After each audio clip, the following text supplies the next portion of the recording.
Sino nga ba si Drex De Los Reyes ng Mapua? Well, pag-usapan natin si Drex De Los Reyes ay isang malaking prospect na naglaro sa Mapua Cardinals sa NCAA. May height advantage siya at naglalaro bilang big man, power forward at center. Sa NCAA medyo limitado ang minutes niya at stats, maliit ang scoring at rebounds. Pero nakikitaan ng marami ang potensyal niya dahil sa laki neto, mobility at athletic tools. Noong Enero 2026, nagkaroon siya ng interes na sumubok sa MPBL kasama ang Abra Weavers, kung saan kakailanganin nilang punuan ang puwang ni iniwan ni Gio Chu, kaya tinawag siyang replacement candidate. Ano ang ibig sabihin nito? Question mark mga pare ko ya. Si Drex ay isa na crossroad pa. Pwedeng magpatuloy sa college ball, mag-mature muna o tumalon na sa pro level sa MPBL. Kung tatanggapin siya roon, ang MPBL ay isang semi-pro, pro league dito sa Pilipinas. Kaya malaking hakbang ito para sa kanya. Sino nga ba si Gio Chu, Abra ng PBL? Well mga pare ko ya, pag-usapan natin yan maya-maya. Ito nga si Drex De Los Reyes, posible nga rin mapunta ito sa PBA at kakailanganin neto na mag-practice muna o mag-matured. Alam naman natin napakabata pa neto. Etong si Drex ay talaga makakatulong to kung makukuha ito ng Barangay Ginebra.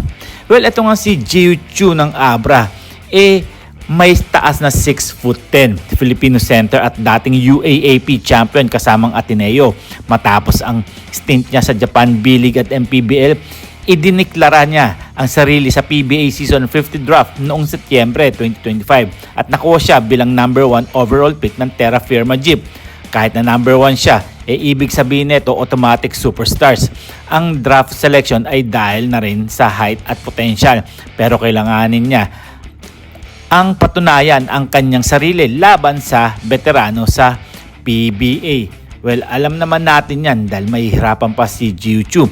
Posible bang makapaglaro siya sa PBA si Gio Chu o talagang makakapaglaro siya? Siya mismo ay na-draft ng PBA bilang number 1 overall at pag-aari ng Terra Firma Jeep. Ang issue dito ay ang PBL commitment. Muna posibleng hindi agad siya makalabas ng MPBL kung di pa tapos ang season, kaya baka madelay ang PBA debut. Ito mga parkoy, konklusyon, si Gio Chu ay formal na nakapasok sa PBA at malapit na siyang mag-debut sa liga. Si Drex posible pero hindi siguradong agad. May interest mula sa MPBL, ang posibleng susunod na hakbang niya ay pro ball sa MPBL. Muna hindi pa siya naka-apply o nakapagbilang sa mga PBA draft applicants sa balita. Ngayon hindi pa siya pwedeng makapasok sa PBA. Well mga pare ko medyo malabo pa yan. Dahil alam naman natin ang Barangay Ginebra ay talagang hinihintay pa tong si Christian Standardinger kung makapaglaro pa siya, dahil alam natin na kulang ang Barangay Ginebra sa sentro o power forward. And this is Ton The Boy Vlogs. I'm out. God bless you all.